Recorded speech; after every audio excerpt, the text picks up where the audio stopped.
this page, you have decided to play a game. In order to survive, you must save as I save. In turn, you will receive a clue to your salvation. Make your choice. In the suffocating darkness, Mark's every breath was a laborious struggle.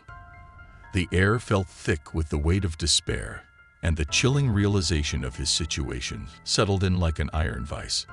He had failed the second test, and the pain in his side throbbed with an intensity that threatened to overwhelm him.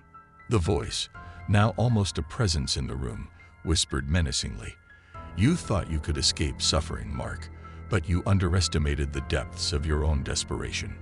Desperation indeed gnawed at him, but Mark's will to survive was stronger. Clutching his bleeding side, he knew he had to keep moving. A faint gleam in the darkness caught his attention, and he found a dimly lit code on the wall. 6-27. It was etched in red paint, and Mark couldn't help but wonder if this was another cruel clue. He staggered towards the hidden door, passing the lifeless body still swaying from the ceiling. The grotesque sight sent shivers down his spine, but it also steeled his resolve. As he pushed through the door, he found himself in a room bathed in an eerie crimson light. The room had an unsettling combination of cold clinical surfaces and medieval-looking devices. Torturous contraptions surrounded him, each more grotesque than the last. Mark could feel the blood pounding in his ears as he realized the horrors that awaited him. He heard the voice once again, now cold and emotionless. "Welcome to your final test, Mark. Your desperation has led you to the pain you so desperately wish to avoid."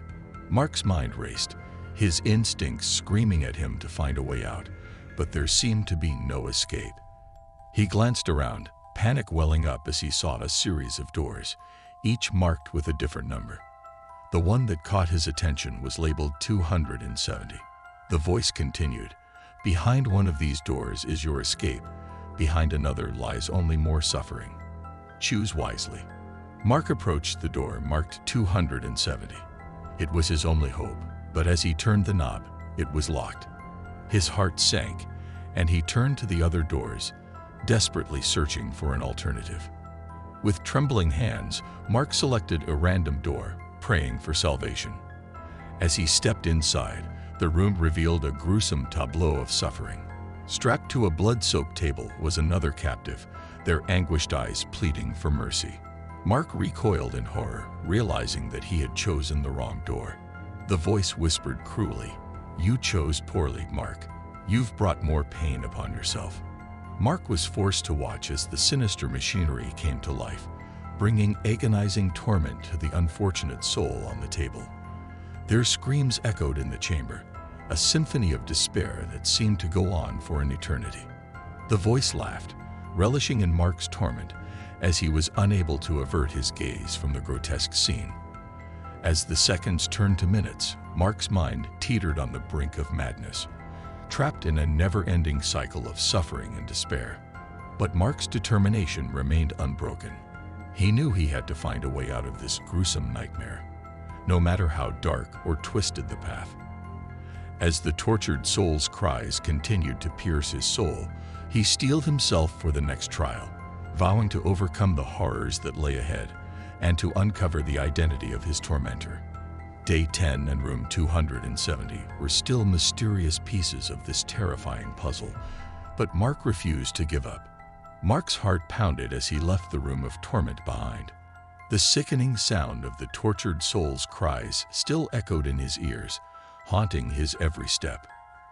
The pain in his side served as a constant reminder of his failure and the malicious game being played with his life. The code 6 and 27 was etched in his memory, and he couldn't shake the feeling that it held the key to his survival.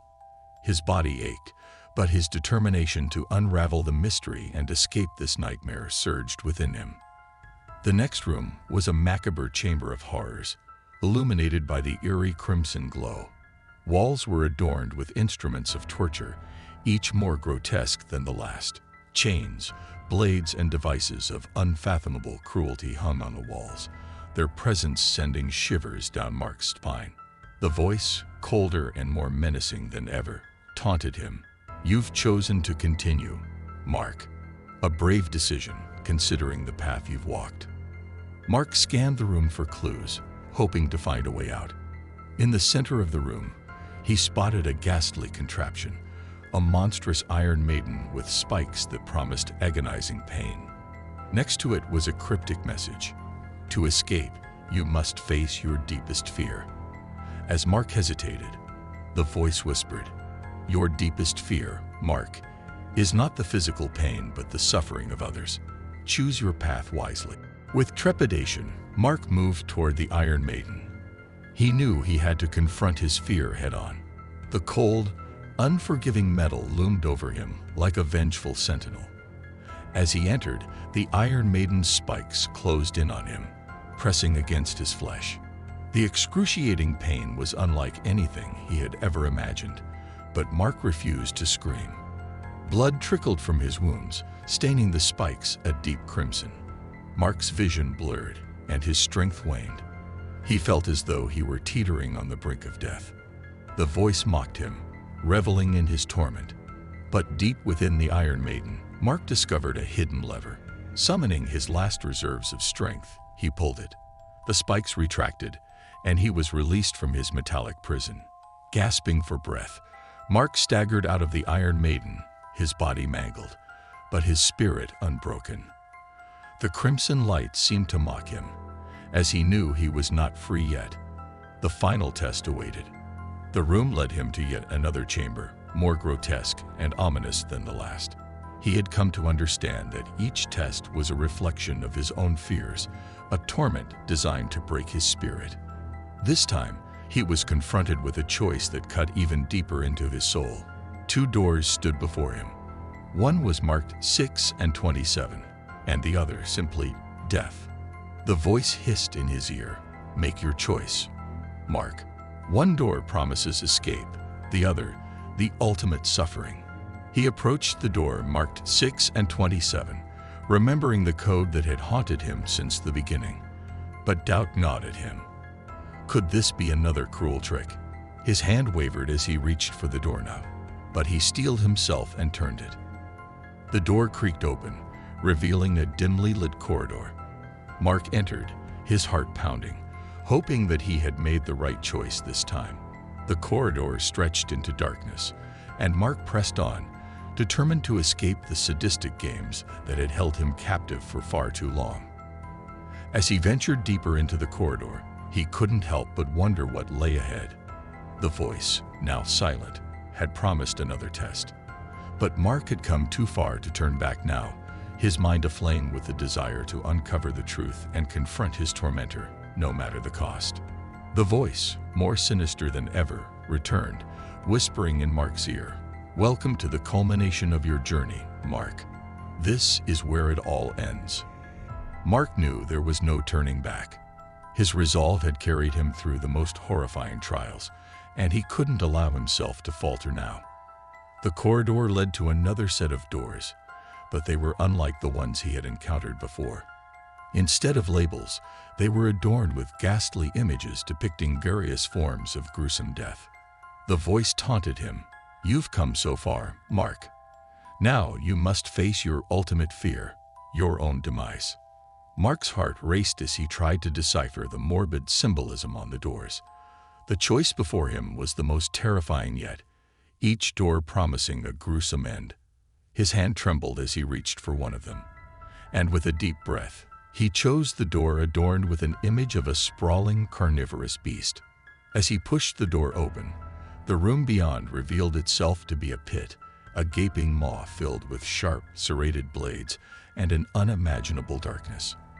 Mark's screams were swallowed by the abyss as he plummeted into the pit. The blades tore into his flesh, inflicting unspeakable agony with each descent. Mark's world became a whirlwind of pain and despair, his vision obscured by his own blood. As he descended further into the pit, the realization that he had chosen the path of his own demise crashed over him like a tidal wave. And then, in an instant, the darkness claimed him. Mark's body was left mangled, broken, and lifeless, a grotesque testament to the horrors he had endured. The voice, cold and triumphant, whispered its final words. In the end, you chose your own demise, Mark. You've been the architect of your own suffering. The room fell into silence, the flickering light above casting its cruel final judgment. Mark's torment had reached its gruesome conclusion, and his life had come to a nightmarish end. His journey, filled with unimaginable pain and despair, was over, leaving behind only the grotesque memory of his ordeal for those who might one day discover the horrors that had transpired in that dreadful place. Live or die. Make your choice. Game over.